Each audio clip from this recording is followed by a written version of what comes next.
Hi everyone and welcome back to my top 500 games. We are currently at number 123, which is Tony Hawk's Pro Skater HD, and this is not basically a HD port of the original Tony Hawk's Pro Skater game, but rather it is sort of like a remix of Tony Hawk's 1 and 2. It takes the music from the first two games along with the levels and some of the objectives of the first two games, and it sort of remixes them into its own singular game. There is also a Tony Hawk's 3 DLC pack that you can get, which I never got, and apparently the Tony Hawk's 3 pack that you can get, aside from coming with Tony Hawk's 3 levels, also comes with the revert ability so that you can connect tricks whilst dropping down from a half pipe or quarter pipe, which is kind of neat, I think. I think it's neat in the fact that it gives vert skaters more use and more ability to build up a large combo, whereas before it was only street skaters that could really do that.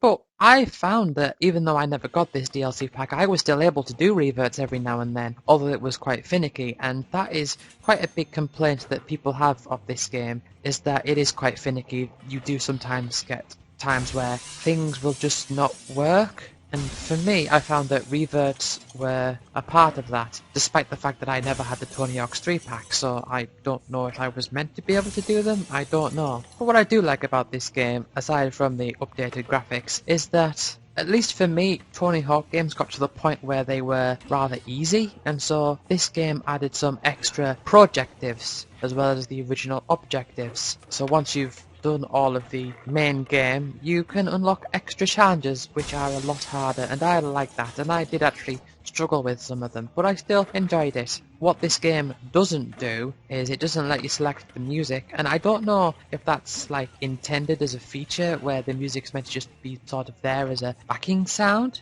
I'm not sure. It may be some level of authenticity where it's meant to replicate how if you're skating and you have music in the background, then you won't be able to go up and change it all the time. You've just got to kind of go with the flow, and I suppose maybe that's meant to be a part of that. I don't know, or whether it was just something that they overlooked. But it has all of the levels that people love from the first two games, like the warehouse and the hangar, the school level, Venice Beach, all that lot. And there are also some different modes, like there's one mode, for example, where you have to keep up a large combo so your head doesn't explode, which sounds really strange, but basically the way that works is that your head will keep growing and it will shrink once you've landed a decent combo, and you have to stop your head from exploding, which is sort of like an extension of the big head cheat that these old games had. Quite silly, but also quite a creative way of adding different elements to the skating, whilst simultaneously not adding stupid stuff that has nothing to do with skating, such as tennis, which I've talked about that in Tony Hawk's 4. Number 122 is Numblast, or should I say Numblast, as the characters in this game like to say. The strange thing is with Numblast is that the story behind it is so strange and so unusual that it's gonna not take a lot of time to explain because there's not really much to it, but it's so strange. Basically, you play as Choco, who is this kid who is member of this Numblast school, and he is experimenting by putting different numbers together, and somehow that turns Akasaka Senpai into a monkey, and he has to free him from being a monkey by matching these numbers. It's a stupid story, it doesn't mean anything, it's just sort of there for background and ultimately silliness. I think this game came out in 2009, around that time, on PS3 and the PSP. I played the PS3 version, and the way that this game works is it's kind of like a puzzle action game. You'll have this grid full of numbers ranging from 1 to 4, and you move this little icon around the grid, and wherever that icon is, the 4 squares that surround it, you twist them either left or right. And then whenever you have 4 together of the same number, that is a square of 4, they will connect and they will turn red. The numbers will increase by 1, and then any square that connects to, that will form a chain. So for example, if you get 4 ones together, they'll all turn into 2s, and if that causes an extra square of 4 2s, then they'll connect, and then those 4 2s will change into 3s. And then when you get something to change in 4s, the 4s can turn into 1s. And so the idea is that you want to build up a big combo. There are a variety of different modes, such as the puzzle mode, where you'll have so many moves to get rid of of all of the different blocks. There's the time attack mode where you have to score as many points as you can in a time limit, and then there's the classic mode, so to speak, where you basically have to keep on going until you lose. And what I mean by lose is that over time the blocks will turn to stone, and if they are turned to stone, then what that means is that if you put the icon in between 4 blocks that are turned to stone, you can't turn them. You also get different blocks such as the star block that will connect to any number, and you also get the twisty blocks that when you rotate them round they will change their number. And so the name of the game is to act fast. You have to quickly scan the board, see what you can do, move the cursor around, match things up as fast as you can, and build up a large chain. If you manage to get rid of the entire board in one combo, that's known as a numblast, and that's like the big wow lots of points thing. I have managed to do that once, and once only. It is a very enjoyable game, I find. It's one of those games where you look at it and you think, wow, this is crazy, but you sort of get into a pattern, you sort of get into this flow where you could just quickly scan the board and your thumbs will act faster than you can think about it. And you sort of learn techniques of how to adjust the numbers so that you can then line them up and build up the combo. The way that I tend to do it is I tend to start in the top right and try to work my way around and build up a combo in a sort of spiral fashion. It doesn't always work too well, and I'm sure there are more skill techniques that people can do where they sort of work outwards so they can do more at once, but I find that too difficult. And the more that you build up a combo, Choco will start shouting letters of the Greek alphabet. He'll just go alpha, beta, gamma, delta, and so on and so forth. And then if you get all of them, he'll go numblast, and that's like the big firework, happy you did the big good thing. And also, I don't think I've ever played a game where your left thumb hurts so much. It's a lot of work. Number 121 is Teslagrad, and this is a game that I played in 2015, and this is an indie game, and it follows the rather common indie game pattern where you are this small character in this large world and you have to go out and explore all of the scary things and solve all the puzzles.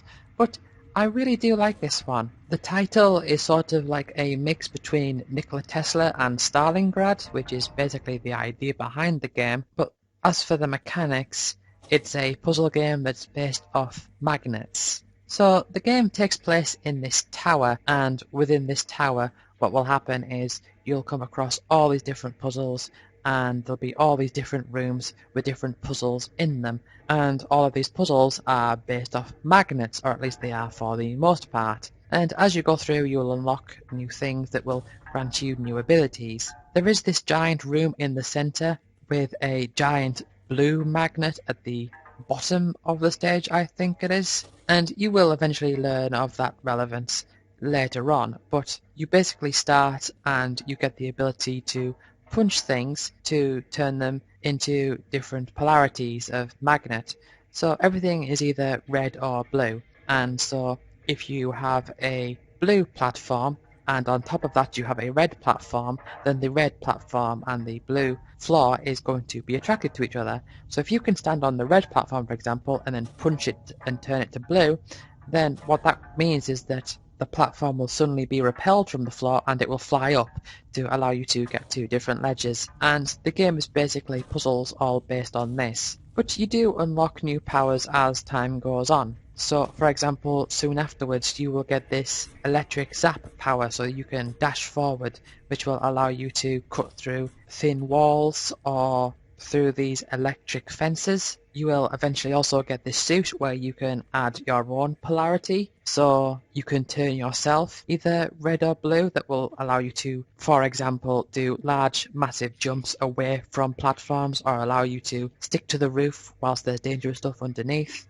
and so on and so forth. And you will come across a series of different rooms throughout this tower, each with their own unique puzzles, and I've got to say, I really like it. But you'll also have different things like different machines that can touch things and turn them into different colours, which again makes them either repel or attract to other things depending on whether they are the same or different colours. Another example is you'll get this room where there's this item you've got to get high up, and all you've got are these load of blocks that are just on the floor, so you have to sort of arrange them and then get them to repel each other so that they can lift you up. All sorts of different magnetic style puzzles, And I also really like just how this tower all connects, so you can travel through rooms and you'll always lead back to this center room, which will become significant later on. And I don't know what else I can say, it's just a really nice indie puzzle game.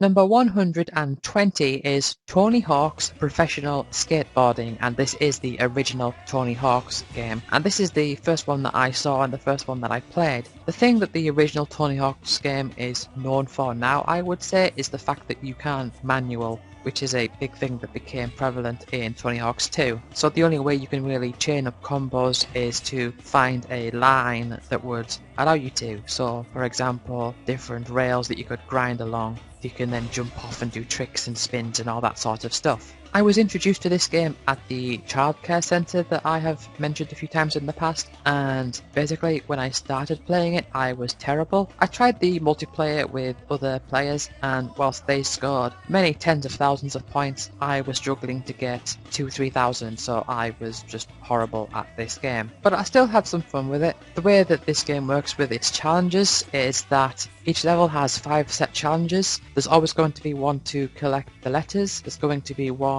for finding the hidden tapes, there being one hidden tape per level, and there's always going to be some extra things such as break all the valves, and there's always going to be the point goals as well, so you have to beat certain point requirements. And then every so often you will have a competition level where you just have to score as many points as you can within a minute, and you've got 3 rounds of that, and you have to try to score a medal. And the idea is to score as many medals as you can to get the 3 gold medals, because there's 3 of those types of levels. And of course the goals will unlock new levels for you, and the goals in this game are known as tapes, so you collect an amount of tapes. Doing so, you will unlock different improvements for that character's skateboard, which will allow them to gain higher stats, just to make the game a bit easier and have that sort of leveling up thing in it, although it's not really leveling up because you're not grinding at all in that RPG sense, you're just completing goals to then be able to unlock upgrades for your skateboard.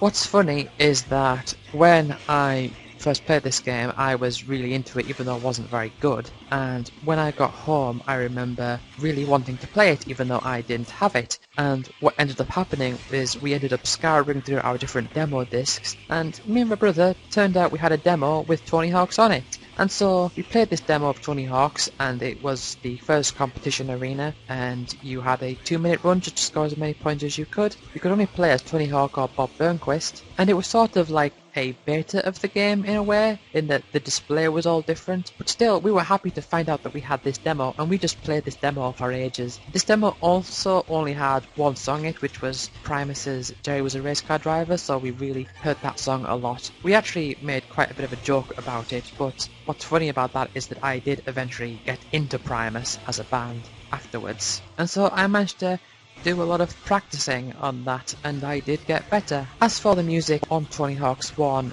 overall, I really did like Goldfinger's track Superman, which is how I originally got into Goldfinger. There was also Dead Kennedys with Police Truck, I also really liked that one. And there was a few others that I did enjoy, such as New Girl and Psycho Vision, which I liked, but I didn't really get into them overall, if you know what I mean. I didn't really get into the bands that made those songs after hearing those songs. Number 119 is Outland, and this is a game that I got originally on the Xbox 360, and this is an indie platform game where you can change colours between being red or blue, and I know this is sounding a lot like Teslagrad, but it's not really, because this is more based on platforms and dodging bullets of different colours and stuff, as opposed to solving different puzzles. Basically, you have all of these enemies that can shoot out all these different bullets, and the bullets can either be blue or red, and depending on what colour you are, will change what colour you're immune to. So, if you've got something that shoots out loads of blues, you can turn blue and those bullets won't do anything to you. And likewise, if there's something that shoots out a load of reds, then you can turn red and they won't do anything to you. Of course, the time that you have to be really careful is when you've got something that shoots out blue and red, or you've got a mixture of stuff coming towards you. And this also applies to platforms as well. There will be these red platforms and these blue platforms. that will only manifest when you are that particular colour. So there are times where you have to do this sort of interdimensional gymnastics where you have to like jump off a red platform, turn to blue so that you can jump through this red wall and then turn back to red so that you can land on the red platform at the other side. It's very interesting when a game does that. I kind of see it as being this sort of this binary third dimension where the game is 2D, but there is this third dimension which is sort of like this on and off switch for different layers. Apart from it's demonstrated through colour as opposed to actual layers, which I do find interesting. There really isn't too much to say about this. It's just an interesting indie platform game with this sort of colour changing mechanic that I really liked. There is also this feature where you can destroy checkpoint, and doing that will grant you with extra money and stuff, which I also like. It's that extra element of risk reward. You destroy a checkpoint so that you can then get something out of it, sacrificing the short term for long term gains, and that's something that I've always been a fan of. You do get to this point where the enemies start switching colours, and that's where things start to get a little bit complicated. And then I believe I got to the final boss, which I could never beat. I can't give away the ending because I never beat the final boss, and I can't be 100% sure that this is the final boss, but it really felt like the final boss when I was there. All I remember is you've got all these platforms around in the sky, and I think there's like these two angels or something like that, and they shoot out different bullets at you in different patterns, so it might spin around in a circle and then it might alternate between a red layer and then a blue layer, and they might shoot outwards after that, and it got to the point where it was just too difficult. I tried many times to beat this boss, but I never could. Number 118 is Pinball FX 2, and I've got to say, for a pinball game, I really liked this one, because I think this has my favourite type of multiplayer in games, and that is a sort of passive multiplayer, because the way that this game works is that you have the pinball tables from the original Pinball FX game as like the original set, and then you also have the innate Pinball FX 2 tables, but this game works as a sort of DLC conduit, and what I mean by that is that I believe the game itself was free, but the tables themselves is what costs them money, and eventually it got to the point where there was loads and loads of tables based on all sorts of different themes, and I think they keep adding to it as well, and it's on the same lines as Zen Pinball. I think it's the same studio, it's Zen Studio that does this, but this was the Xbox 360 equivalent. And what I love about this game is the element of competition that there was between myself and my online friends, where this game would keep a track of the total amount of high scores that you got across the board, as in across all of the pinball tables, and it would tell you your rank amongst all of your friends, and it would tell you as you're playing you need so and so points to be able to overtake such and such a person, and then you could send them a message saying, hey, I beat your score on this table. I remember at the time as well, the Rocky and Bullwinkle table was infamous for giving away loads of points. And of course there is this element of pay to win in a way that the more tables that you pay for, the more points that you're going to be able to get, which is a real downer for this game. But this sort of universal high score thing where it's not just on individual tables, it's this idea of I have so many points total across the board, and you have to find tables that you think you can get extra points on. It's all very nice, and I really had a lovely time with this game. It was just a lot of fun. That's the best way I can describe it. It was just a lot of fun, and usually I hate it when people use the word fun to describe games because I think it's so generic, but that is the best way that I can think to describe my experience with this game. And so I am going to end this part here. Thank you all for watching. It's not going to be long now until we reach the final stretch, the final 100 games. I must admit I am excited to get to that point. So if you've been watching this from the start up until now and you're going to keep with me here, thank you so much. I will see you in the next part. I'll see you then. Bye.